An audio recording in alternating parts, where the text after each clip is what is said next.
இன்றைக்கி நான் சொல்ல போகிறது என்னென்னா, இந்த புக்கோட ரிவ்யூ எப்படி இருக்குன்னு. நான் ஒரு 1 வீக்காக இந்த புக்கு படிச்சுட்ருக்கேன். என்னால் தூங்கவே முடியலை. கண்டிப்பாக அந்த புக்கு ஃபுல்லாக படித்து முடிச்சே ஆகணும் அப்படின்ற மாதிரி ரொம்ப சந்தோஷமாக இருக்குது. ஏன்னா நம்மளை பற்றி நம்மளே தெரிஞ்சுக்கிறது நல்லதானே இருக்கும். யாருக்காவது புதுசாக யாராச்சும் புக்கு ரெஃபர் பண்ணுங்கள், எனக்கு படிக்கணும்னு ஆசையாக இருக்குது அப்படின்னு நினச்சிங்கன்னா கண்டிப்பாக நீங்கள் இந்த புக்கு ட்ரை பண்ணி பாருங்கள். உங்களுக்கு ரொம்ப பிடிக்கும். நம்மளை பற்றி நம்ம நிறைய விஷயம் தெரிஞ்சுக்கலாம். ஓகே. இந்த புக்கில் என்ன போட்டிருக்குன்னா, ஃபஸ்ட்டு வந்து ஒரே இனம். நம்ம எல்லாம் மனித இனத்தவர்கள் தான்.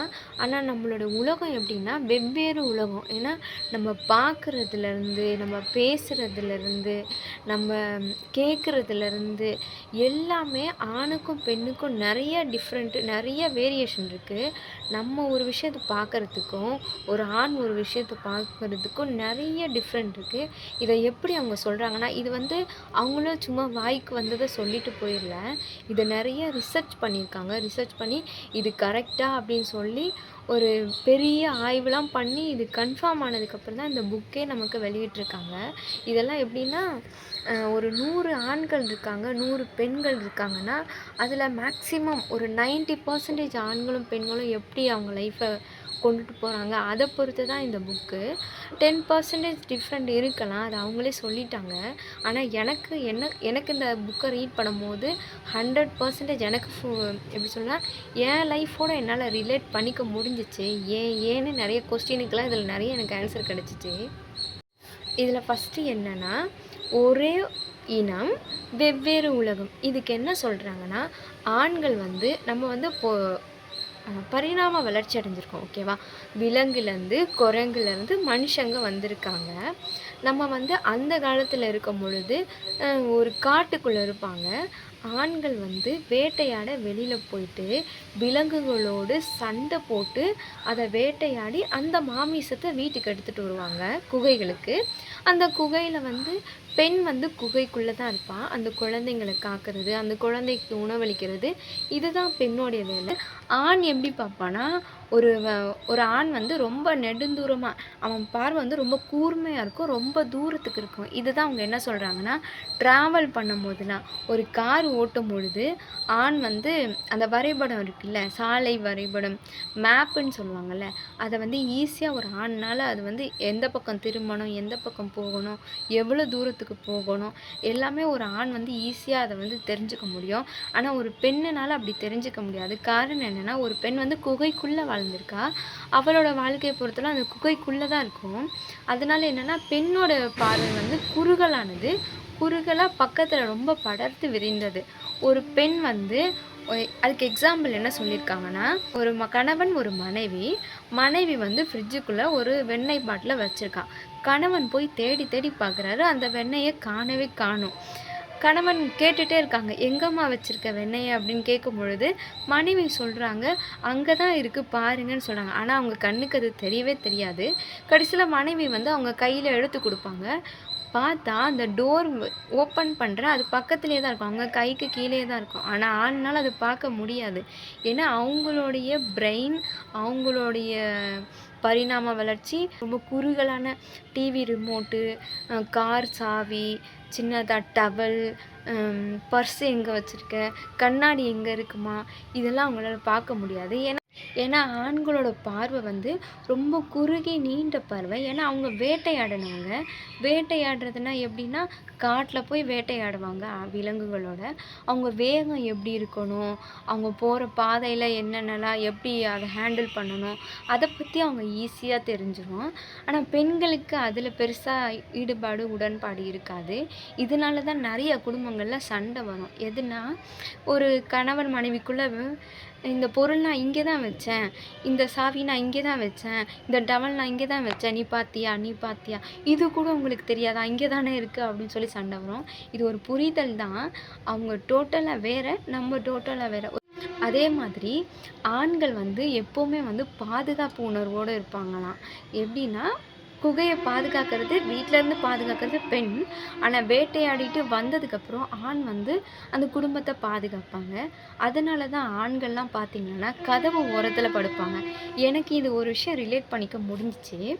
என்னென்னா, என்னோடய பாய் ஃப்ரெண்ட் ஒருத்தவங்க வந்து எங்கேயாவது நம்ம காஃபி ஷாப் எங்கேயாச்சும் போனோன்னா, இல்ல ஹோட்டலுக்கு எங்கேயாச்சும் போனோன்னா, உங்களால இத ரிலேட் பண்ணிக்க முடியும். நம்மள வந்து செவத்த ஒட்டி உட்கார வைப்பாங்க. அவங்க இந்த சைடு உட்காந்துருப்பாங்க.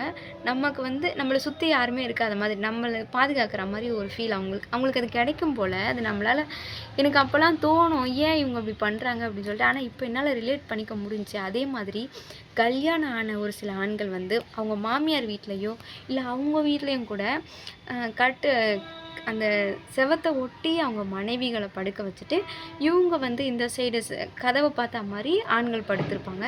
இதுவும் வந்து அவங்களுக்கு ஒரு பாதுகாப்பு உணர்வு. நம்ம பாதுகாத்து இருக்கோம். நம்மள தாண்டி தான் எதுவா இருந்தாலும் நம்ம மனைவியோ, நம்ம குழந்தைகளையும் தாக்கும் அப்படின்னு அவங்களுக்கு அந்த பாதுகாப்பு உணர்வு அப்படி இருக்குமா. அடுத்தது அவங்க என்ன சொல்றாங்கன்னா, பேசுறத சொல்றாங்க. பெண்கள் வந்து நிறைய பேசிட்டே இருக்கணுமா. அவங்க வந்து ஆண்கள விட 4 மடங்கு அதிகமா பேசுவாங்களாம் பெண்கள். அவங்க எதனாலனா, அவங்க சிஸ்டமே அப்படித்தானாம். பெண்களுக்கு வந்து எப்பவுமே பேசிட்டே இருக்கணும். ஒருவேள இதுக்கு ஒரு எக்ஸாம்பிள் சொன்னாங்க. என்னன்னா, இப்போ வந்து ஒரு பெண் அலுவலகத்துக்கு போறா. அலுவலகத்துக்கு போம்போது அவளுக்கு ஒரு தோழி இருக்கா. இன்னைக்கு அவங்க தோழி வரல.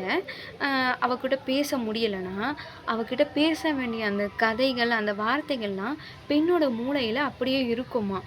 அது யார்ட்டயாவது கொட்டணும். அங்க பக்கத்துல யார்ட்டயும் கொட்ட முடியலன்னா, வீட்டுக்கு வந்ததும் அவங்க கணவர்மார்கள்ட்ட கொட்டணும்.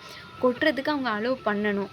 அதே மாதிரி ஒரு பெண்ணுக்கு ஒரு பிரச்சனைனா, அந்த ஆண் வந்து தீர்வு தர வேண்டிய அவசியம் கிடையாது. அந்த பெண் பேசுறத காது கொடுத்து கேட்டாலே போதும்.